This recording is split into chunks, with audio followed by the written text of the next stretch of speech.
સરહદી લખપત તાલુકાના મુખ્ય મથક દયાપર ખાતે ગ્રામ પંચાયતની ચૂંટણીને લઈ ધમધમાટ જોવા મળ્યો હતો.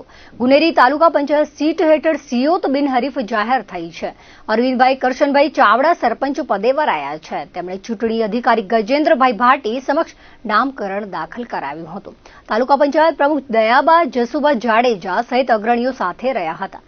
કોટડા મઢમાં જલાબાઈ અહમદ હાજી સરપંચ પદે બિનહરીફ જાહેર થાય તેવી વકી છે. ઉપસરપંચ પદે સોનબાઈ અબુબકર જત રહ્યા છે. નારાયણ સરોવરમાં સરપંચ પદ ખાલી છે. ત્યાં વોર્ડમાં ચૂંટણી યોજાશે. ઉપસરપંચ વહીવટ ચલાવશે તેવા ઉજળા સંજોગો છે. માતાના મઢ ગ્રામ પંચાયત પદે ખેતાભાઈ ગાબા જાગરિયા અને કાસમ કુંભાર વચ્ચે જંગ જામશે. ખેતાભાઈ ઉમેદવારી પત્રક ભર્યું હતું. માશાપુરાના તેમણે આશીર્વાદ લઈ ચૂંટણી અધિકારી પટેલ સમક્ષ દાવેદારી નોંધાવી હતી. વિરાણી નાની બરંદા દોલતપરમાં ચૂંટણી યોજાય તેવી વકી છે. સાચું ચિત્ર ચૂંટણીનું બુધવારે ફાઇનલ થશે. હાલે સરહદી લખપત તાલુકામાં ચૂંટણીને લઈ ધમધમાટ જોવા મળી રહ્યો છે.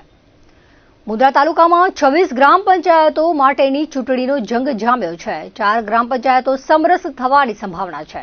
મુંદ્રા મામલતદાર કચેરી અને તાલુકા પંચાયત કચેરીમાં અંતિમ દિવસે ગ્રામ્ય વિસ્તારોના લોકો હજારોની સંખ્યામાં આવી પહોંચ્યા હતા. સ્થાનિક સ્વરાજ્યની ચૂંટણી ગ્રામ પંચાયત ઇલેક્શન ઘણા વર્ષો પછી આવતા ગ્રામ્ય વિસ્તારના લોકોમાં થનગનાટ અને ઉત્સાહ જોવા મળ્યો હતો. તાલુકા પંચાયત કચેરીના પ્રાંગણ અને કચેરી બહાર વાહનોના થપ્પા જોવા મળ્યા હતા.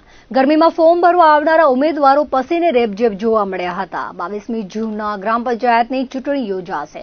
તાલુકાની બગડા, વાઘોરા, ભોપા, વાંડ સહિતની 4 ગ્રામ પંચાયતો બિનહરીફ થવાની સંભાવના છે.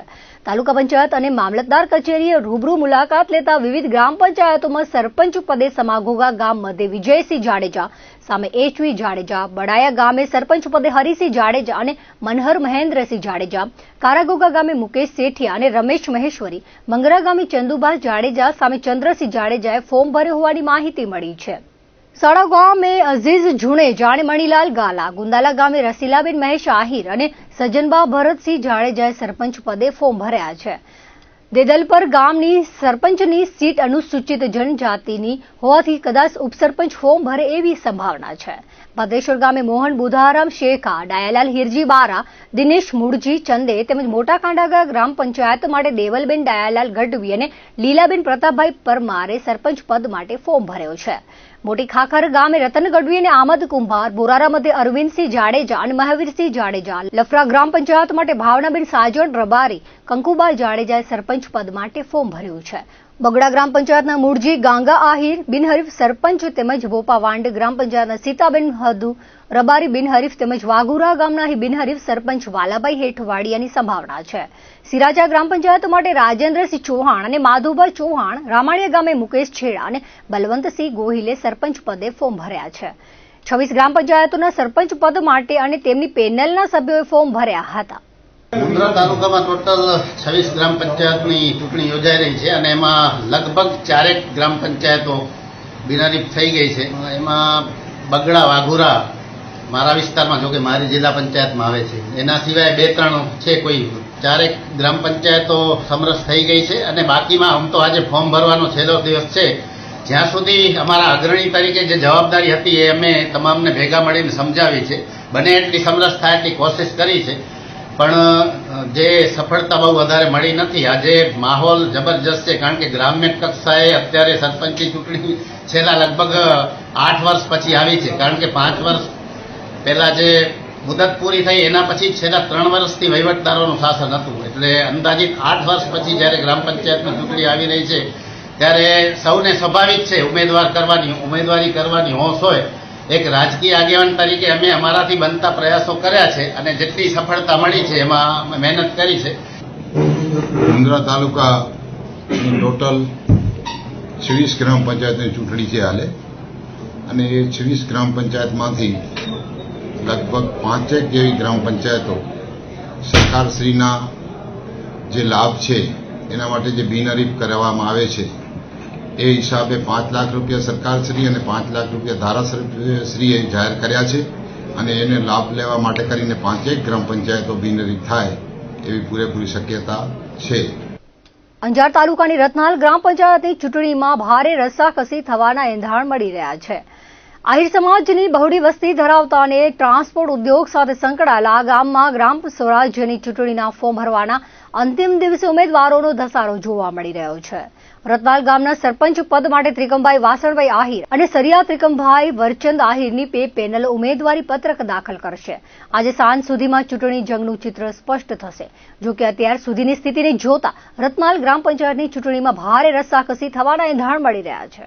આ રતનાલ ગ્રામ પંચાયતની સામાન્ય ચૂંટણી સરપંચ પદની આવી રહી છે, તો ત્યારે એક મનથી એવો તો પહેલાં આપણે સેવાની શરૂઆત ગામથી કરી, વર્ષોથી ગામથી સેવા કરી જ છીએ, પણ એક એવો વિચાર આવ્યો કે સેવા કરવી છે તો પોતાને જ ઝુકાવવું પડશે અને સમગ્ર યુવા, વડીલ, બુજુર્ગ બધાની એવી ઈચ્છા થઈ કે ત્રિકમ તો ફોર્મ ભર, અને મેં ગ્રામજનોની આશાથી આ ફોર્મ ભર્યો સરપંચ. અમારે મૂળભૂત સમસ્યાઓ છે કે મૂળભૂત જે ગામના કામો છે એ કામોને લઈને આગળ વધવાનું છે, અને અમને વિશ્વાસ છે કે વર્ષોથી જે સમગ્ર રતનાલ ગામે અમારા પરિવાર ઉપર વિશ્વાસ રાખ્યો છે, એનાથી પણ વિશેષ આ વખતે પરિવાર અમને પ્રેમ અને પ્રેમનો વરસાદ વરસાવશે.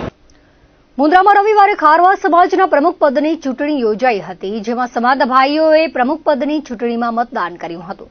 94.62% મતદાન થયું હતું. બપોર બાદ સમાજના સાગર ભુવનમાં મતગણતરી હાથ ધરાઈ હતી.